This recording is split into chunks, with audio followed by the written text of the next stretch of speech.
Hola, ¿cómo están ustedes? Bienvenidos, gracias por acompañarnos. Seguimos pensando en temas que estén fuera de la agenda, que tengan que ver con el futuro de Argentina, con la posibilidad de que colectivamente hagamos algo que tenga perdurabilidad, que no estemos jugando todo el tiempo con a Penélope, ¿no? Este modelo Penélope que los sectores populares tejen durante el día del país y por la noche las fuerzas oscuras destejen lo que Penélope teje en el día. Y pensar un poco estratégicamente, ¿no? Sobre todo, ¿quiénes son los cuadros que están en el gobierno, que van a llevar adelante una política de Estado? ¿Qué hay que hacer para que esos cuerpos existan, ¿no? Porque es como que nosotros dependemos mucho de quién caiga, ¿no? Por ejemplo, en inteligencia se sigue mucho lo que hace la CIA. Si no saben una cosa, les llaman por teléfono y le preguntan, che, ¿cómo usted tiene esta información? Todo el tiempo así, y no hay cuadros que uno diga, bueno, cuando crezcan pueden ser Bush, que era jefe de la CIA, o cuando crezcan puede ser Putin, que era el jefe de la KGB. Acá, digamos, cuando crecen son jefes mafiosos, digamos. Entonces necesitamos pensar en términos de vivienda, en términos de rutas, en términos de energía, en términos de soberanía marítima, qué sé yo, en grupos que puedan crecer por lógica en cada una de las áreas de gobierno y establecer una escuela argentina que piense en argentino. Como dice Ana Jaramillo, el tema es la descolonización mental, ¿no? La posibilidad de pensar por nosotros mismos un proyecto argentino. Para eso hemos invitado a un profesor de la Universidad Nacional de Lanús, Carlos María Vilas, que ha sido director del ente de regulación de AISA, cuando estaba en manos de los franceses, Aguas Argentinas, y que ha tenido una tarea importante como director nacional de capacitación, y también ha tenido experiencias en Latinoamérica, particularmente en Nicaragua, en la formación de cuadros dirigentes y demás. El justicialismo tiene una forma de encarar el mundo, de desarrollar el país, y tenemos que pensar cómo hacemos para, bajo un régimen frentista, de unidad, con el eje del justicialismo, armar cuadros que puedan llevar adelante una política de Estado, ¿no? Bienvenido, muchas gracias. Gracias, Martín.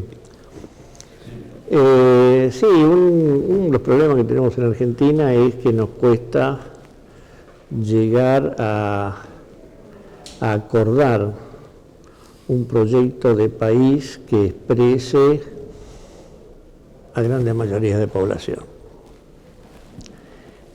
Por eso andamos siempre como a los tumbos, donde cambios de gobierno implican cambios de proyecto o de programa.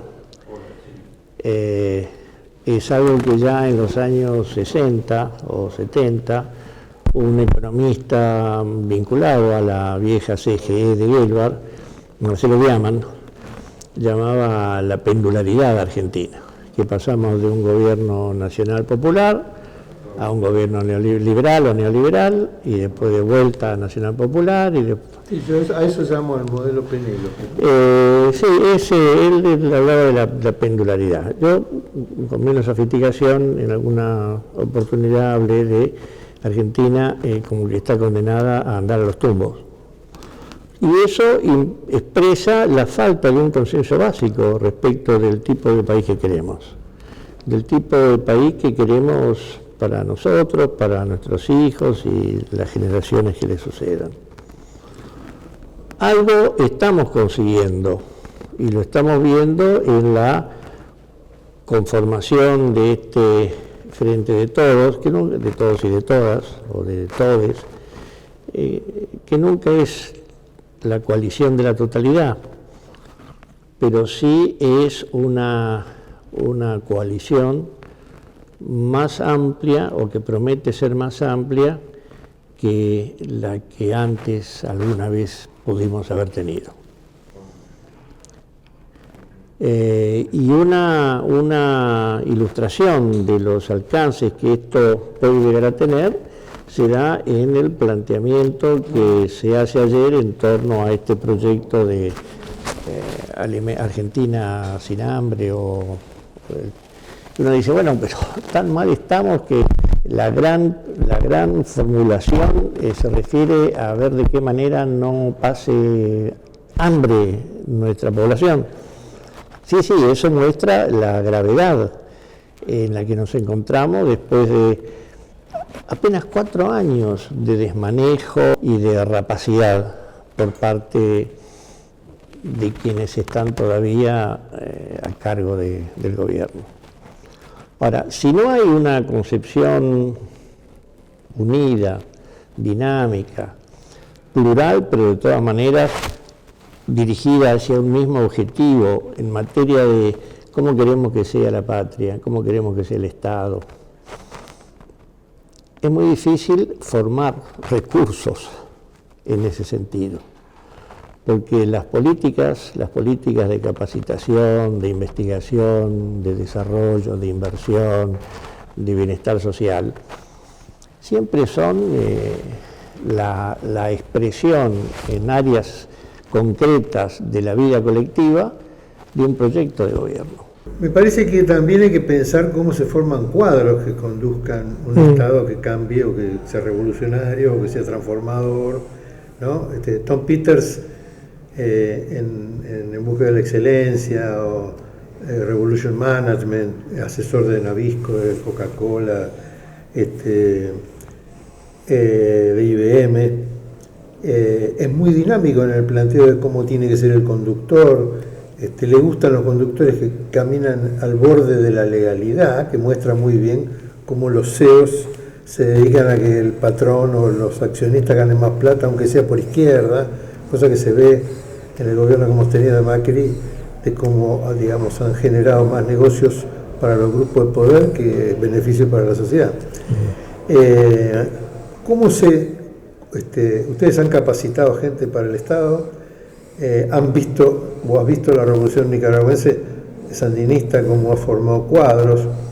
Podemos hablar de los cuadros ingleses para el proyecto estratégico de Inglaterra, finalmente una islita de Morondanga que se convierte en un imperio mundial, o de la formación de los cuadros en Cuba para una revolución que lo único que tiene es gestión y no tiene ni capacidad económica, ni variedad, ni relaciones con el mundo, o aún incluso la experiencia venezolana de formar cuadros de inteligencia, de seguridad para hacer frente al gigante norteamericano, digamos, no importa de qué lado sea.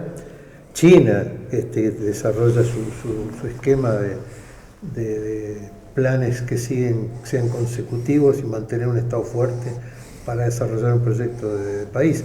No sé qué es primero, si el huevo o la gallina, pero desde el punto de vista de capacitación de cuadros para conducir un Estado transformador, que es donde yo veo más experiencia de tu parte, ¿es posible encarar una cosa que se convierta a un grupo de élite que tenga un desarrollo de 20 años, de 15 años? En primer lugar, yo no estoy de acuerdo con eso de que Cuba es un país que no tiene casi relaciones con nadie. Su capacidad para tener relaciones con todo el mundo, salvo Estados Unidos y algunos países latinoamericanos. No, bloqueo, digamos. Bueno, sí, pero relaciones tuvo y eso le permitió salir adelante. Bueno, mira, Yo creo que si de algo nos sirve, aunque el costo es tremendo, la experiencia del macrismo es, bueno, finalmente nos convencemos de que ser un buen administrador o dueño o CEO, como se dice ahora, no significa que sea un buen funcionario o un buen conductor político. Son dos oficios diferentes. ¿Por qué? Porque los fines que persiguen son diferentes. La finalidad de un empresario es ganar plata para su empresa. La finalidad de un dirigente, de un funcionario político es crear condiciones para que la mayor cantidad posible de población de su país viva mejor y para que su país sea escuchado con más respeto y con más seriedad por el conjunto del mundo. Entonces, son dos oficios distintos. Yo no me compro, nunca me lo compré, no me compro el discurso de la excelencia. Si alguien es buen empresario, lo pongo de buen ministro de Comercio. Mentira. Su negocio es otro, porque sus interlocutores son otros y porque está hablando en nombre de un país, no de una empresa. Entonces sí, es posible. Existen escuelas de gobierno en una gran cantidad de países. En Estados Unidos el Partido Demócrata, y entiendo que el Partido Republicano también tiene escuela de gobierno. Nosotros tuvimos aquí hasta el año, bueno, hasta no hace mucho, hasta el kirchnerismo, incluyendo el kirchnerismo, una escuela de gobierno y una escuela de capacitación política en el Ministerio del Interior. Aunque se llaman escuelas de gobierno, no enseñan a gobernar. Porque gobernar es una tarea política que tiene mucho de oficio, mucho de un saber específico. Uno no le puede enseñar, uno puede enseñarle a un individuo a pintar, las reglas de la pintura, cómo se mezclan las cosas, pero la eficacia, el talento incluso, no. Entonces, pero las escuelas de gobierno que nosotros tuvimos, en alguna de ellas yo fui profesor muchos años cuando era director de capacitación nacional, en general formaban a un conjunto de jóvenes provenientes de partidos políticos con representación en el Congreso Nacional, elegidos por sus respectivos países, en una serie de disciplinas, de conocimientos, sus respectivos países, de sus respectivos partidos, en una serie de conocimientos, empezando por la historia nacional.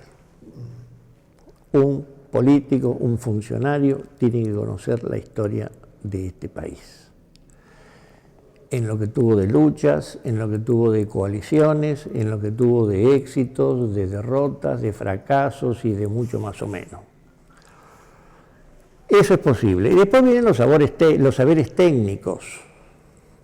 Obviamente, no hace falta ser médico para ser ministro de Salud Pública, pero si conoces el tema de la salud, y los médicos en general conocen de salud, no necesariamente de salud pública, pero sí de salud, bueno, eso ayuda.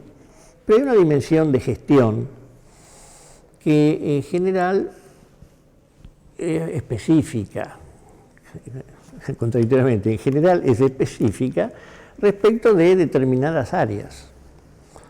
Eso en nuestro país lo hacen las universidades. Si uno mira los ministros de Obras Públicas, independientemente de los nombres que tengan, han sido en general ingenieros, arquitectos, alguno que otro economista, pero en general ingenieros. Lo que pasa es que propuestos más bien por las cámaras patronales. Pero sí, ¿por qué? Porque los temas que maneja un ministro de Obras Públicas tienen mucho que ver con obras, con inversiones, con licitaciones, con empresas, con certificados. Y entonces es bueno que el ministro o el secretario o el subsecretario conozca de qué trata. Pero además tiene que conocer gestión, conducción. Eso también una escuela de gobierno puede contribuir a formarlo.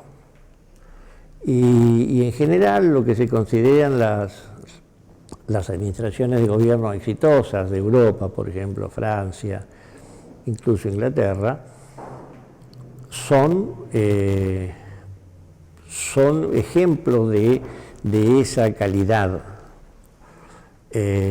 Ahora, eso no mejora la calidad de la política, eso mejora la calidad de la gestión, pero la calidad política, es decir, el acierto en la elección de los objetivos, el modo en que se procesan los conflictos, etcétera, eso no lo garantiza. Eso pero puede enseñarse. Ayuda. Puede enseñarse estudiando gestiones. Por ejemplo, un tipo que es muy interesante y que ha dejado una herencia muy controvertida, que es, ¿cómo se llama este presidente de Francia que murió hace una semana, 10 años? Bien. Viene de las grandes escuelas y tuvo una gestión que uno podría decir desde afuera, pero para un lado, para el otro, pero en general dejó un legado importante. En otros casos, de esas mismas escuelas han salido un tipo como Sarkozy, flor de conservador, que inclusive denuncias tuvo. La calidad final siempre se evalúa a posteriori. Ahora, también podría ser que, así como hay escuelas secundarias dirigidas hacia el arte o hacia la economía, también puede haber escuelas dirigidas a formar cuadros, porque, digamos, vos dijiste una cosa que es importante, saber de la experiencia histórica de un país, por ejemplo, de la economía del país, cosa que en general no se enseña en las universidades las experiencias económicas a los que estudian economía de Argentina. No generaría un concepto de responsabilidad y organización para poder empezar a tener un proyecto que tenga más raíz y que tenga más desarrollo. Eso ayuda. En general, las universidades públicas... Mitterrand, decía vos. No, yo soy de la Universidad Pública de Argentina. Yo nunca fui a la universidad. Cuando hablaba de... No, Mitterrand no. Me sale Giscard d'Estaing, pero no era Giscard. Acaba de morir, le hicieron grandes homenajes y demás. Bueno, yo me acuerdo del nombre. Hay un doctor alemán que a veces anda por aquí. Pero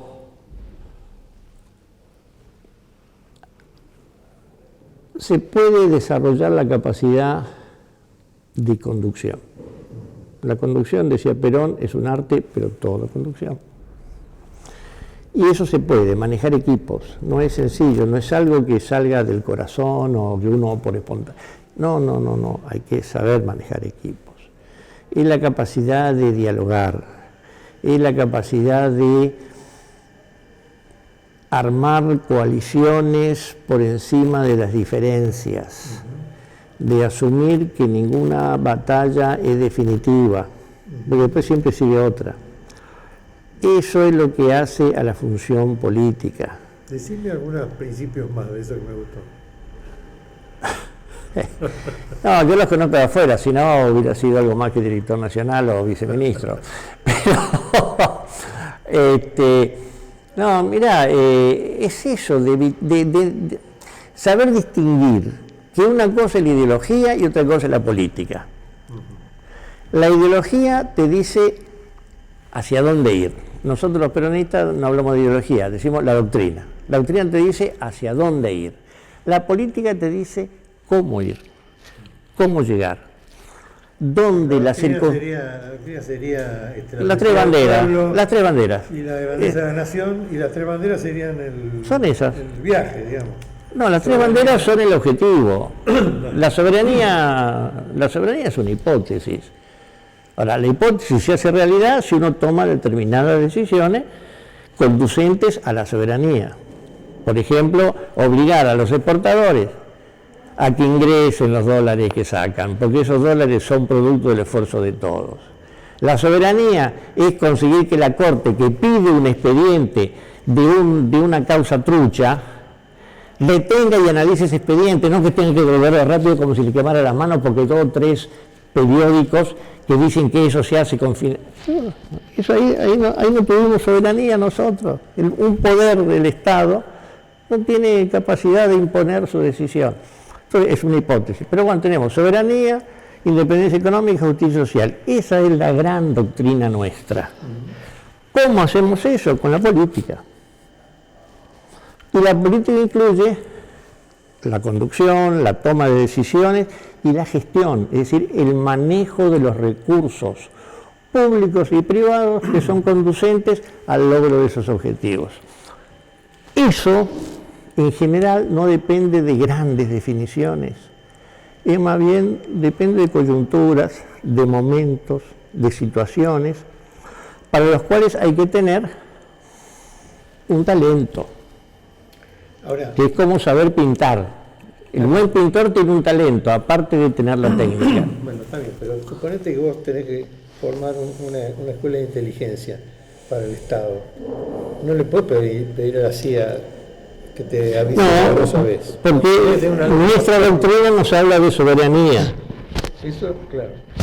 Pero por eso digo, hay que tener soberanía en todo, digamos. Claro. En la construcción de la energía, en la construcción de... En todo, en la decisión de si vamos a exportar poroto de soja o vamos a exportar torta de soja. O si vamos a exportar molinos que conviertan la soja en harina. Pero eso también necesita, digamos, cuerpos que piensen esas cosas de jóvenes. Algunos que aprendan. No, primero tienen que saber que es posible, Por eso. y lo muestra la experiencia, que es posible que en este país periférico construyamos y mandemos allá arriba 2 satélites. Y no mandamos 3 porque llegaron los camionetas, si no mandábamos 3 también. Vale. Las alimañas. Eso es un saber técnico. Hacer eso es un saber técnico. La decisión de hacer un satélite o de, no sé, una máquina mezcladora de cemento para arreglar veredas es una decisión política. También hacer una máquina mezcladora para arreglar veredas supone un saber técnico. Supone un saber técnico poner bien las baldosas. Son, digamos, saberes de distinta complejidad, pero son saberes que están ahí, que se pueden aprender, que hay libros sobre eso. De lo que no hay libros es de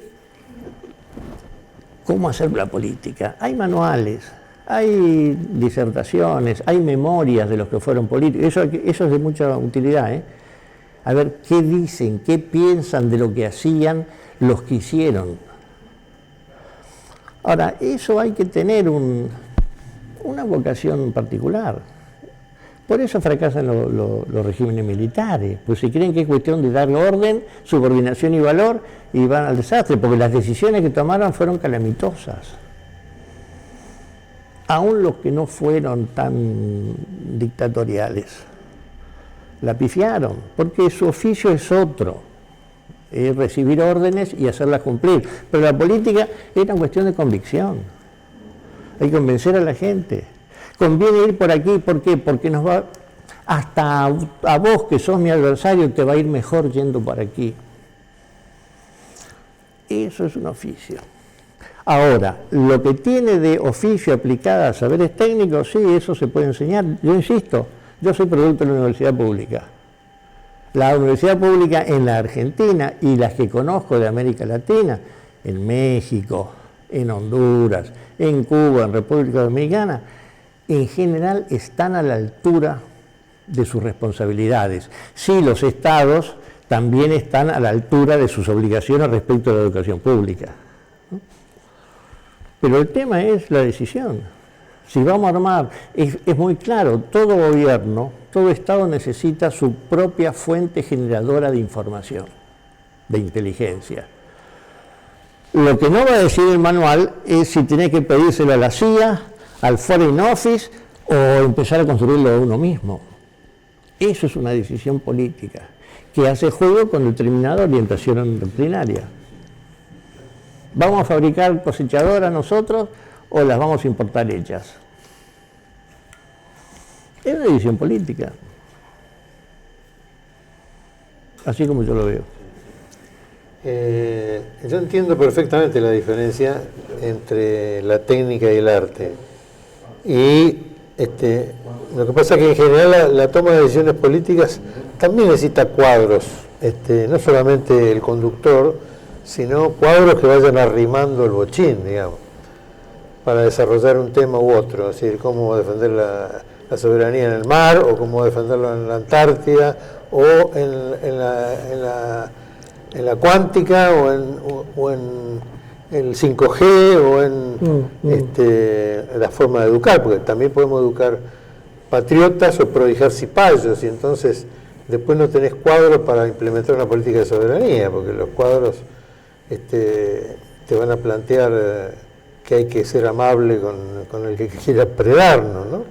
Y asociarnos a él aún en condiciones desventajosas. Formar una conciencia que sirva para formar cuadros de conducción y de desarrollo de una estrategia común, necesita también la idea de hacerlo, necesita, no sé si a todo el mundo le gusta tener cuadros formados, digamos, hacia determinados lugares, ¿no? En la conducción. No importa cuál sea su objetivo, es mejor tener gente que haga bien las cosas a tener que trabajar con gente que no las hace bien. Eso es un valor pacífico, sí, universalmente reconocido, ¿no? Mira, una falencia que yo encuentro, digamos, uno puede nutrir de valores nacionales y de la puede y debería nutrir de valores nacionales, de significado nacional en clave nacional popular, ¿no?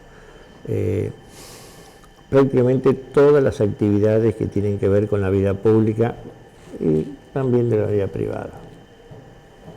Un buen ciudadano, para decirlo. Con una conciencia nacional, una conciencia latinoamericana, que también es algo que se quedó por el camino. Eso creo que está fuera de discusión.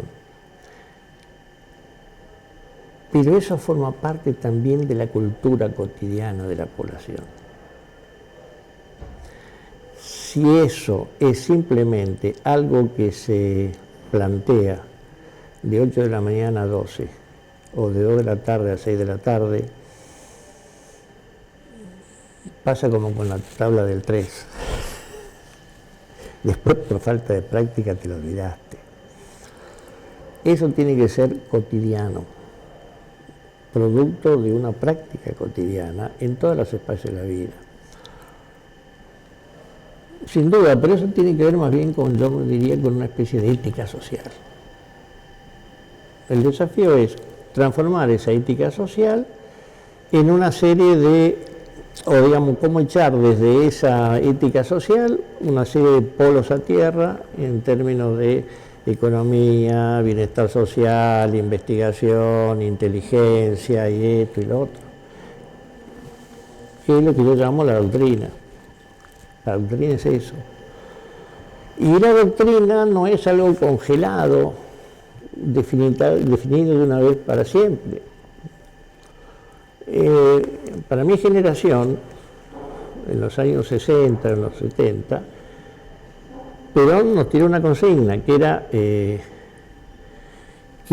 la actualización doctrinaria para la toma del poder. Él me dijo, no, vean lo que nosotros hicimos en el 45, 46, no.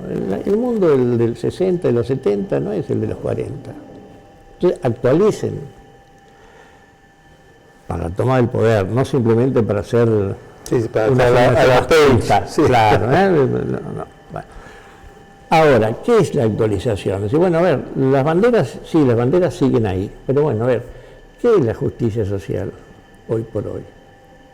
Es lo que entendían nuestra primera generación o segunda generación de obreros industriales en los años 40, es lo que se entendía en los 60 y los 70, o es esto de ahora. Yo con esa pregunta voy a dar por cerrado el programa. Bueno, pero es un tema para seguir charlando. Macanudo. Muchísimas gracias. Gracias a vos.